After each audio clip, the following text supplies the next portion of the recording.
Esse negócio de cérebro grande é muito interessante, né? Porque a gente tem essa... O teu contato no meu celular é Álvaro Cérebro Gigante. Olha só, que honra.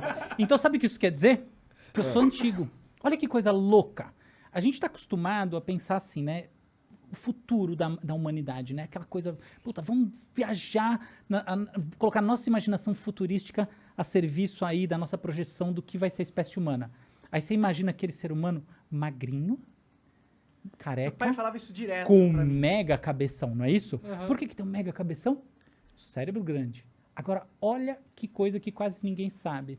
O cérebro humano, ele na verdade vem encolhendo e não aumentando. Caralho. Sim, há 3 mil anos atrás, existe uma tendência hoje em dia né, na área nessa área que faz os estudos de fósseis de cérebro e etc. Então, é uma área até difícil da gente nomear, né, que área é essa, porque é uma área multidisciplinar, tá, que tem, enfim, tem uma antropologia, tem uma biologia molecular forte, tem uma arqueologia fundamental, enfim, é um conjunto de áreas que vem se encontrando para fazer estudo de genoma, enfim, de fóssil.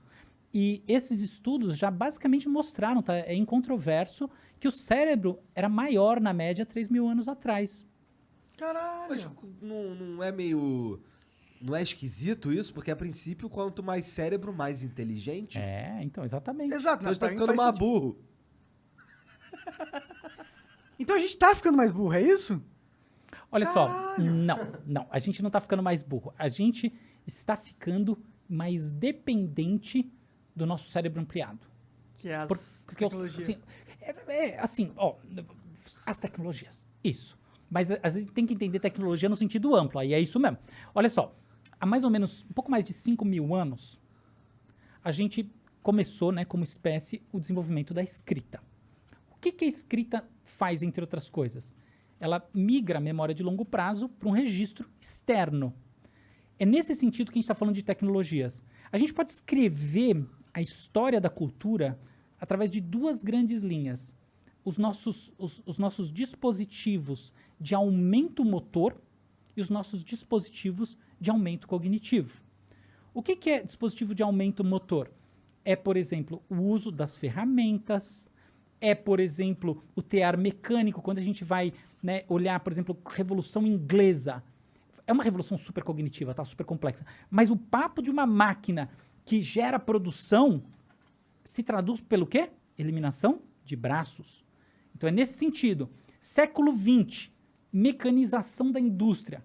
Braço. Por quê? Porque as coisas que a indústria estava produzindo, ela permaneceu produzindo. Ela simplesmente aumentou a escala, velocidade, reduzindo a necessidade de trabalhadores. Em outras palavras, ela não mudou a qualidade do produto, ela mudou o método de produção.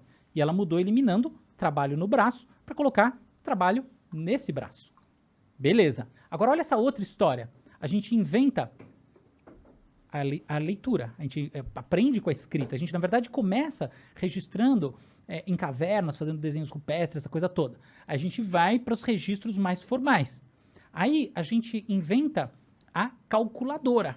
Como é que a gente inventa calculadoras? Calculadoras primitivas, o ábaco, tá? Então, é um negócio que tem mais de 4 mil anos, tá surgindo na Mesopotâmia, na China, todo mundo de lugar mais ou menos ao mesmo tempo, tá? Então, surge essa calculadora. Aí, a gente vai evoluindo como sociedade e olha o que a gente inventa, que coisa mais interessante.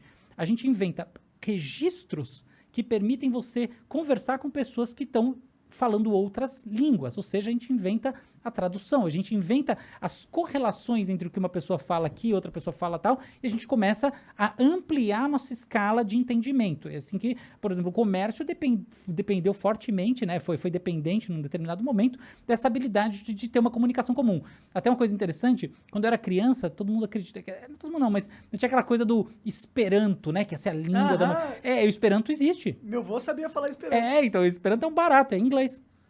É em inglês? Não é, tipo, É, qual é a língua universal? É inglês. Ah, tá, realmente. Então, Esperanto é inglês. Então, não funciona muito você planejar e falar vai ser desse jeito. Tá? As coisas funcionam desse jeito. Não é o córtex pré-frontal, é a sociedade se auto-organizando. Mas ok, tava lá. Então, essa coisa da gente aprendeu, né, os mercadores, a ter formas de se comunicar que tem uma certa universalidade, saindo da lógica de nicho, entrando em lógicas que são realmente de fusão social. a gente vai evoluindo. Quando a gente olha, por exemplo, pensa bem, ó, então aqui tá a máquina a vapor, aqui a gente tem a mecanização da indústria e tal. Nos anos 60, 70, sobretudo, o que a gente tem? O desenvolvimento dos computadores industriais e depois, a partir da metade dos anos 70, dos PCs, que não estavam chegando no público, estavam em desenvolvimento, tá? Então, esse é o primeiro momento da coisa. E aí, o que a gente tem? A gente tem uma mudança de paradigma fundamental, porque o nosso aumento agora não é simplesmente um aumento na capacidade de fazer aquilo que a gente fazia. É um aumento efetivo na produção de informações que de outra maneira a gente não faria, porque com todo o tempo, porque dado que o tempo é finito, nem com todo o tempo do mundo a gente conseguiria. Então você tem uma quebra de paradigma a partir do que muita gente chama de terceira revolução industrial, que na verdade não tem nada de industrial, ela é informacional, que é essa coisa do computador. E agora tem uma coisa diferente acontecendo, que é essa transformação da lógica da sociedade a partir da inteligência artificial. Mas resumindo, você tem dois grandes pilares, duas grandes linhas, né? O aumento cognitivo e o aumento motor. E É assim como que se a coisa agora o vai. meu cérebro tivesse migrado para as tecnologias. Isso. Então, há 3.000 anos atrás, como você tinha menos dessas coisas, era mais necessário Então, você era maior. você exatamente, se armazenar. Tem uma coisa engraçada que, assim, Aristóteles, ele tinha uma preocupação com as pessoas anotando as coisas, tá? Essa coisa da praça pública e tal, ele tinha essa preocupação. Mas a gente só sabe isso porque Platão escreveu. Ele tinha preocupação da galera não exercitar o próprio cérebro. Exato. Entendi. Exato. Mas a gente só sabe isso porque alguém não exercitou, entendeu? Então, Que bom. é lógico. No final, essa ideia de que o cérebro é o nosso verdadeiro sistema de produção de inteligência, na verdade, inteligência não é uma boa palavra, né? Mas de tratamento, de sofisticação no tratamento do mundo, é uma ideia ingênua. É uma ideia completamente ingênua. Por exemplo, existe quase um paradoxo, existe um fenômeno muito curioso, que é o efeito Flynn. O que é o efeito Flynn?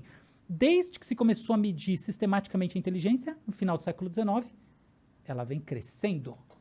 Uma pessoa com uma inteligência média do final do século XIX seria considerada rebaixada cognitiva hoje em dia.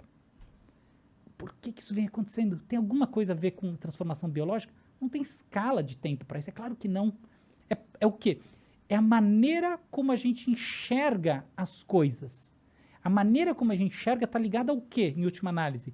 Não o quanto de informação a gente processa no cérebro, mas o quanto esta camada que a gente está processando está estruturada em ombros de gigantes. O quanto ela já emerge de tudo. Então, por exemplo, tem muitos pais que têm muita preocupação com os filhos usando celular, com internet, etc. Tal. Eu sou um desses pais. Mas tem um outro lado que eu acho fantástico, que minha filha de 3 anos, eu sei que ela por exemplo, ela já entende o conceito da internet, que, sobretudo no Brasil, né, que a internet sai do ar, entendeu? Ela entende perfeitamente, que é uma coisa que está no ar, que diferentes celulares apresentam o mesmo desenho, mas que eventualmente se ela sair de uma coisa que ela está assistindo, ou ela está na mesma conta, ou então ela vai precisar que alguém bote lá para ela. Então ela entende que não é simplesmente migrar para outro celular e continuar vendo, que não é um replicador, ela entende que tem algum gap ali no meio do caminho, mas ela entende que todos os celulares, enfim, a TV, tudo dá para você ver a mesma coisa, Ela porque a meramente internet... sabe que é possível ver um desenho num retângulozinho preto. Exato, Ela exato. saber que isso é possível já é um avanço absurdo. Não é total. Fora que agora com a internet e a gente tendo mídia pra caralho, a gente tem o poder de ter muito mais referência e a gente consegue tomar conclusões melhores que a gente só não conseguiria porque não tinha informação, ó, não tinha os ombros gigantes antes pra você tirar essas conclusões que agora é possível. Sim. Agora, certas coisas se tornaram óbvias, mas não foi por causa de um avanço da nossa biologia, mas foi um avanço social, né? Exatamente, eu concordo totalmente com o que você está Eu dizendo. só repeti o que você falou, de outra forma. Mas eu gostei mais do jeito que você falou. Ficou melhor.